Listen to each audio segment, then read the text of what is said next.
Welcome to our channel. Today we discuss about factor theorem of class 9.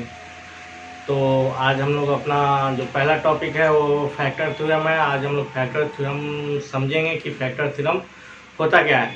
तो सबसे पहले हम लोग फैक्टर थ्योरम का स्टेटमेंट देख लेते हैं कि फैक्टर थ्योरम का स्टेटमेंट क्या कहता है कि let p x be a polynomial of degree 1 और मोर, यानी कोई पी एक्स पॉलिनोमियल होगा जिसका जो डिग्री होगा वो 1 डिग्री का पॉलिनोमियल हो सकता है या उससे हायर डिग्री का पॉलिनोमियल हो सकता है। ठीक है, और अल्फा कोई रियल नंबर होगा तो कंडीशन क्या है कि if P alpha is zero, यानी पी अल्फा जब जीरो होगा तो एक्स माइनस अल्फा जो होगा फैक्टर होगा पी अल्फा का, और जब या दूसरा इसका कन्वर्स है, इसका उल्टा है कि x minus alpha P x का फैक्टर होगा तो पी अल्फा जीरो आना चाहिए।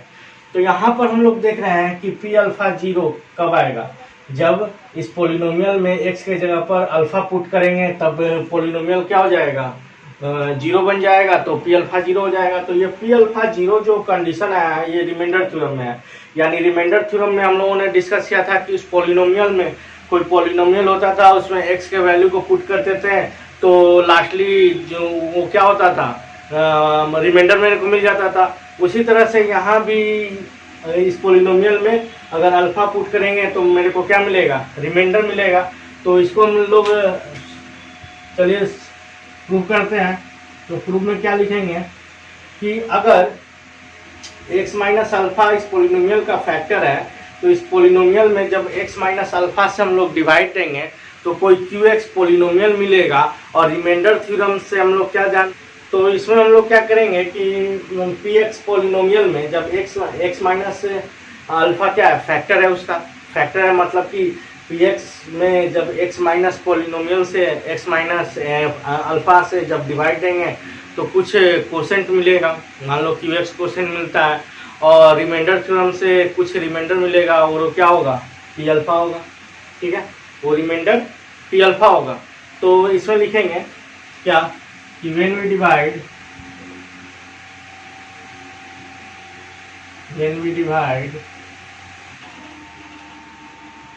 px by x minus alpha, then we get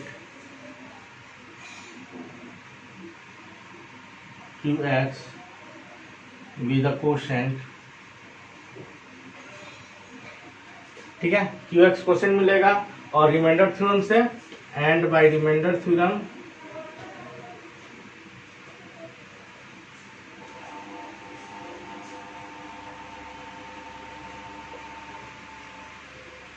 reminder will B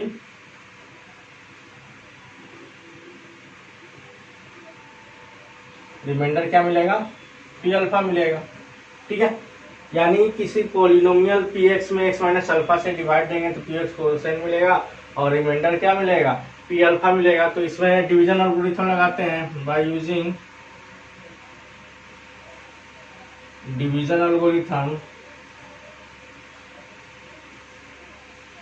division algorithm से क्या पता था, dividend equal to divisor into quotient plus remainder. Dividend यहाँ पर पी एक्स है क्योंकि पी एक्स में डिवाइड लगा रहा है, डिवाइजर क्या है एक्स माइनस अल्फा, और कोसेंट मिला है क्यू एक्स, और रिमाइंडर आर एक्स। ठीक है, रिमाइंडर आर एक्स है। ठीक है, तो यहाँ पर लिख देते हैं x minus alpha into q x, और रिमाइंडर क्या था, रिमाइंडर थ्योरम से मेरे को रिमाइंडर क्या मिला था, पी अल्फा। और पी अल्फा का वैल्यू क्या है, पी अल्फा जीरो है। तो इसको हम लोग क्या लिख सकते हैं, p x equal to x minus alpha into q x, ये तो जीरो हो गया। ठीक है, तो अब हम लोग क्या देख रहे हैं कि इस केस में क्या हो रहा है कि रिमाइंडर तो मेरे को मिल ही नहीं रहा है, जीरो मिल रहा है। यानी हम क्या कह सकते हैं कि जब पी अल्फा में एक्स माइनस अल्फा से डिवाइड लगाएंगे और रिमाइंडर जीरो मिले नहीं, रिमाइंडर जीरो मिल रहा है, in that sense we can say that x minus alpha is a factor of p x. Remainder तो जीरो हो गया, तो हम इस केस में कह सकते हैं क्या कि एक्स माइनस अल्फा क्या है, पी एक्स का फैक्टर है। लेते हैं this shows that x minus alpha is the factor of polynomial px।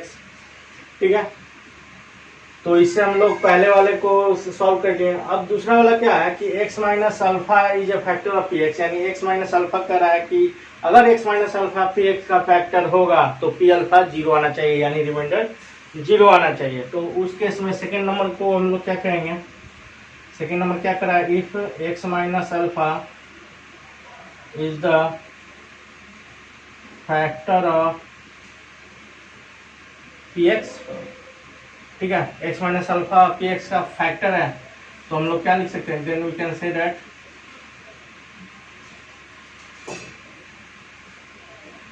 इसको क्या लिख सकते हैं, px का फैक्टर है तो px equal to x minus alpha quotient qx। जब x माइनस अल्फा px का फैक्टर है ही तो उसको क्या लिख सकते हैं, different equal to division quotient, factor है तो रिमाइंडर तो 0 बचेगा। For some polynomial, for some polynomial qx polynomial के लिए है। तो इसमें मेरा स्टेटमेंट क्या था कि if x minus alpha is a factor of px, यानी x माइनस अल्फा जो है px का फैक्टर है, तो हम लोग लिख सकते हैं कि px इक्वल टू यानी different equal to divisor into quotient.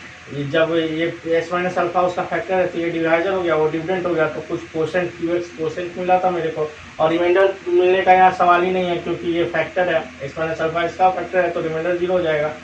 उसके बाद हम लोग क्या करेंगे कि x माइनस अल्फा को 0 के इक्वल करके x का वैल्यू फाइंड आउट कर लेंगे। तो x का वैल्यू क्या मिला, अल्फा मिला, तो जहाँ भी x का है वहाँ पर अल्फा पुट कर देंगे, alpha minus alpha into 2 alpha, यानी p alpha equal to alpha minus alpha 0 0 into something 0, यानी p अल्फा मेरे को क्या मिल गया, 0 मिल गया। तो यहाँ से हम लोग क्या लिख सकते हैं, 10 x minus alpha is a factor of px, then p alpha equal to 0। तो इस तरह से हम लोग फैक्टर थ्योरम को प्रूव करेंगे। तो इसको और भी अच्छी तरह से समझने के लिए हम लोग इससे क्या करते हैं, इस पर कोई क्वेश्चन सॉल्व करेंगे और उसके बाद उस क्वेश्चन से समझेंगे कि ये कैसे फैक्टर थ्योरम वर्क करता है। ठीक है, अब हम लोग का जो नेक्स्ट टॉपिक होने जा रहा है वो है factorisation of polynomial. Factorisation of polynomial के बारे में हम लोग को स्टडी करना है। तो सबसे पहले जान लें कि फैक्टराइजेशन क्या होता है। तो फैक्टराइजेशन क्या होता है कि फैक्टराइजेशन में हम क्या करते हैं कि किसी पॉलिनोमियल को उसके प्रोडक्ट के फॉर्म में लिखते हैं। जैसे मान लीजिए कि कोई पॉलिनोमियल px है, अगर इस पॉलिनोमियल को प्रोडक्ट के फॉर्म में लिख दिया जाए तो यही क्या होता है, इसको हम लोग फैक्टराइजेशन करते हैं। यानी किसी पॉलिनोमियल को 2 या 2 से अधिक के प्रोडक्ट के फॉर्म में, उसके फैक्टर के प्रोडक्ट के फॉर्म में अगर हम लोग उसको लिखते हैं तो उसी को हम लोग फैक्टराइजेशन कहते हैं। तो फैक्टराइजेशन का 2 प्रोसेस होता है। ठीक है, पहला क्या है, splitting term, middle term split जिसको कहते हैं। तो मिडिल टर्म स्प्लिट क्या होता है उसको हम लोग स्प्लिटिंग मेथड सीखेंगे कि स्प्लिटिंग मेथड क्या होता है, स्प्लिटिंग मेथड से कैसे हम लोग फैक्टराइज करते हैं।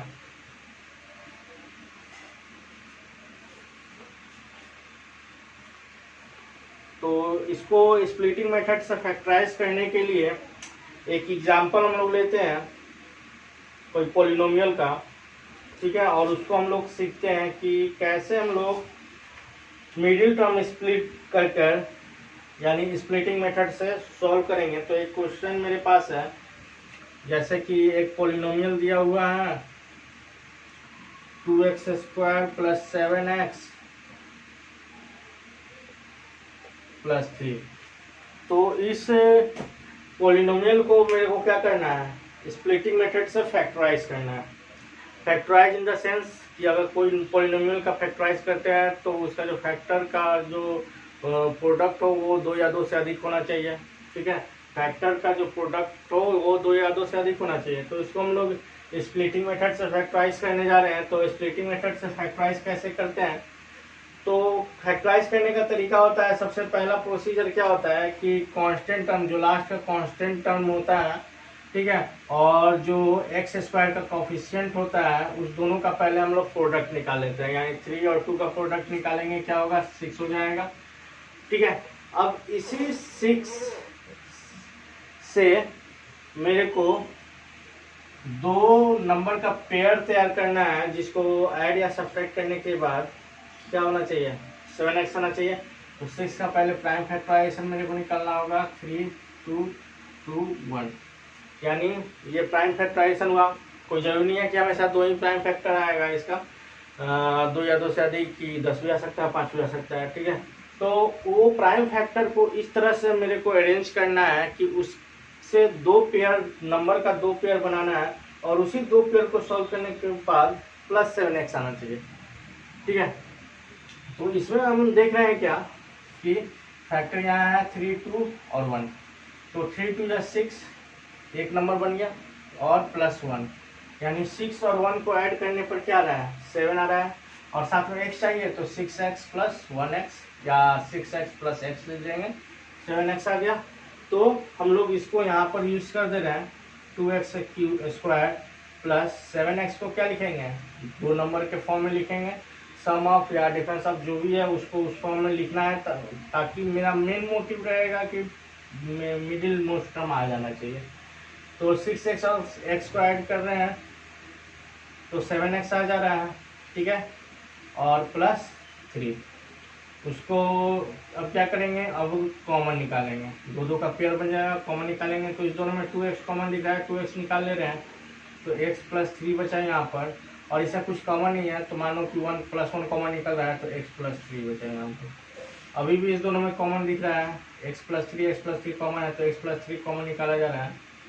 जैसे ही x प्लस 3 निकालें तो इधर 2x बचा है, और इधर से x प्लस 3 निकालेंगे तो प्लस 1 बचा है। तो ये दोनों हम लोगों ने क्या सीखा था कि फैक्टराइजेशन में जब भी हम फैक्टराइजेशन करते हैं तो फैक्टराइजेशन करने के बाद जो उसका फैक्टर आता है वो उसका प्रोडक्ट दो या दो से अधिक होता है। तो यहाँ दो के फॉर्म में प्रोडक्ट आएगा, यानी फैक्टराइजेशन यहाँ हो रहा है, ठीक है। अब इसमें से मेरे को अगर x का वैल्यू निकालना है तो वो भी निकाल सकते हैं, और नहीं तो यहाँ पर हम लोग छोड़ देंगे, और यहाँ पर मेरा फैक्टराइजेशन फाइनल हो गया। तो इस तरह से हम लोग स्प्लिटिंग मेथड से फैक्टराइज कर सकते हैं। तो इस होल एक्सरसाइज में हम लोग स्प्लिटिंग मेथड ही ज़्यादा यूज़ करेंगे, क्योंकि फैक्टर मेथड जो होता है वो काफ़ी कॉम्प्लेक्स वे में होता है, तो स्प्लिटिंग मेथड पर ही ज़्यादा हम लोग फोकस करेंगे।